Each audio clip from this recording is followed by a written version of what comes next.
আসসালামু আলাইকুম বন্ধুরা, আমার চ্যানেলে সবাইকে স্বাগত। আজকে আমার রেসিপি হচ্ছে ফ্রেঞ্চ ফ্রাই। তো এই রেসিপিটা আমরা সবাই খেতে পছন্দ করি, বাচ্চা বড় সকলেই। তো এটা কিভাবে বানাচ্ছি সেটাই দেখে নিন। আমি এখানে প্রথমে আলু নিয়েছি। এখানে বড় সাইজে দুটো আলু নিয়েছি, কিন্তু আমি দুটো নেব, তিনটে নেব না। তো যাই হোক, আলুটাকে আমি এভাবে খোসা ছাড়িয়ে নিয়েছি। আলুটাকে খুব ভালো করে খোসাটাকে ছাড়িয়ে নিতে হবে।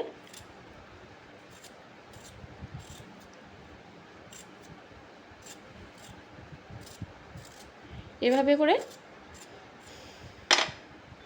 আলুটাকে খুব ভালো করে খোসা ছাড়িয়ে নিয়েছি। এরকম করে আমি দুটো আলুরই খোসা ছাড়িয়ে নিয়েছি। এরপর আমি এটাকে একটা ছুরি দিয়ে এভাবে পাতলা পাতলা করে আগে কেটে নেব। আলুটা একটু বড় সাইজ নিলে এটা খুব ভালো হয়। তো দেখুন, এইরকম করে প্রথমে আগে কেটে নিতে হবে।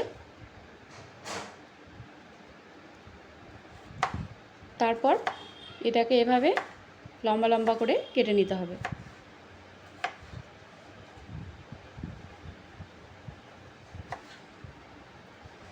তো এইভাবে করে আমি দুটো আলুকেই কেটে নিয়েছি।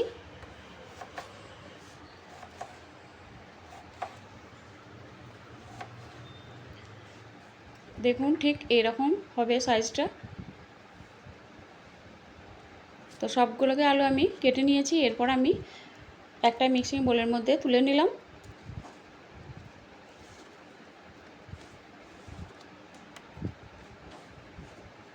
তো সবগুলো আলু আমি এর মধ্যে তুলে নিয়ে আমি এটাকে পানি দিয়ে ভালো করে ধুয়ে নেব।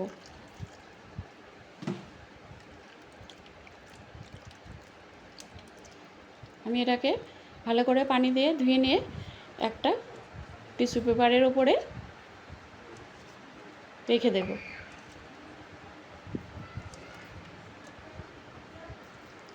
এই কাজটা খুব ভালো করে করতে হবে, যাতে আলুর গায়ে কোনো পানি না লেগে থাকে। এরপর আবারও আরেকটা আমি এর উপর টিস্যু পেপার দিয়ে দিলাম। দিয়ে এক্সট্রার যে পানিটা আছে সেটাকে এরকম করে শুকিয়ে নিতে হবে।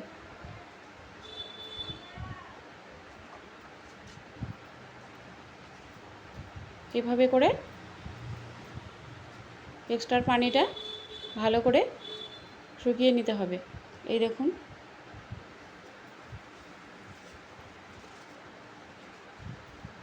আবারও আমি আর একটা দিলাম, যাতে এর গায়ে পানি না লেগে থাকে। এই দেখুন। তো এরপর আমি মিক্সিং বোলের মধ্যে তুলে নিলাম আলুটাকে। এরপর আমি দিয়ে দিলাম স্বাদ মতো নুন, আর এখানে আমি দিয়ে দেব চাট মশলা। আমি এখানে 1 চামচ চাট মশলা ব্যবহার করেছি। আর এখানে দিয়ে দিলাম লাল লঙ্কার গুঁড়ো।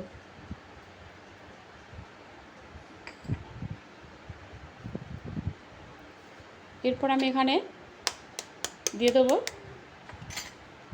একটা ডিম। আমি এখানে একটা ডিম ব্যবহার করেছি। আপনারা যদি আলুর পরিমাণটা বাড়ান তাহলে ডিমের পরিমাণটাও বাড়িয়ে নেবেন। আর এখানে দিয়ে দিলাম 2 চামচের মতো কর্নফ্লাওয়ার।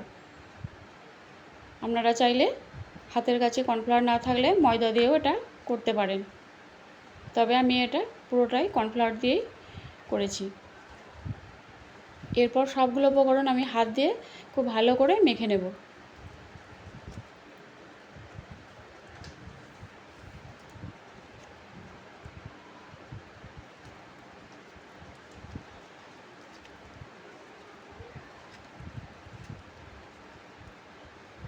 এটাকে আমি খুব ভালো করে হাত দিয়ে মেখে নিয়েছি।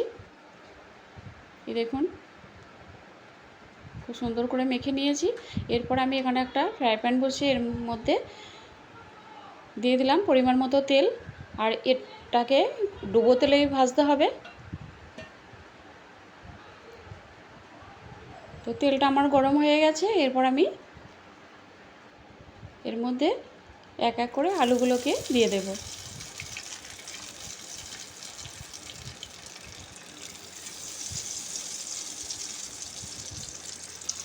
এরকম করে একটা একটা করে তেলের মধ্যে আলুগুলো ছেড়ে দেব।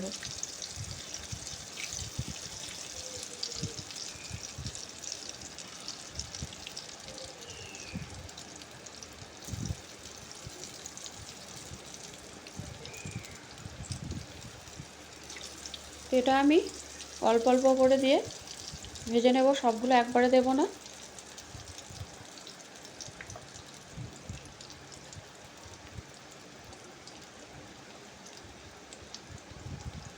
গ্যাসের আঁচটাকে অবশ্যই মিডিয়ামে রাখবেন, না হলে পুড়ে যাবে। তো দেখুন আস্তে আস্তে কালারটা কেমন চেঞ্জ হয়ে যাচ্ছে। তো দেখুন কত সুন্দর এসেছে কালারটা, দেখেই বুঝতে পারছেন। আবারও আমি বাকিগুলো একইভাবে এরকম করে ভেজে নেব।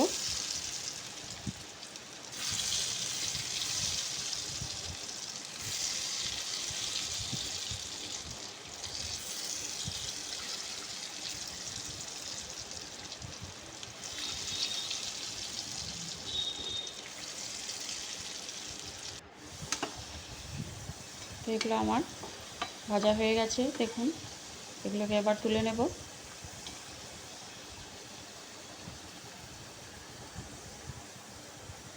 তো সবগুলো আমি একইভাবে করে ভেজে নিয়েছি, দেখুন।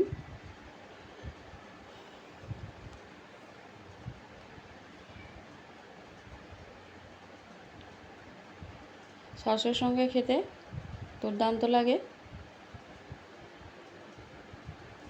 তো এই রেসিপিটা কেমন লেগেছে আপনারা অবশ্যই জানাবেন, আর ভালো লাগলে একটা লাইক দেবেন, আর নতুন বন্ধুরা আমার চ্যানেলটা সাবস্ক্রাইব করবেন। ভালো থাকবেন, সুস্থ থাকবেন, ধন্যবাদ।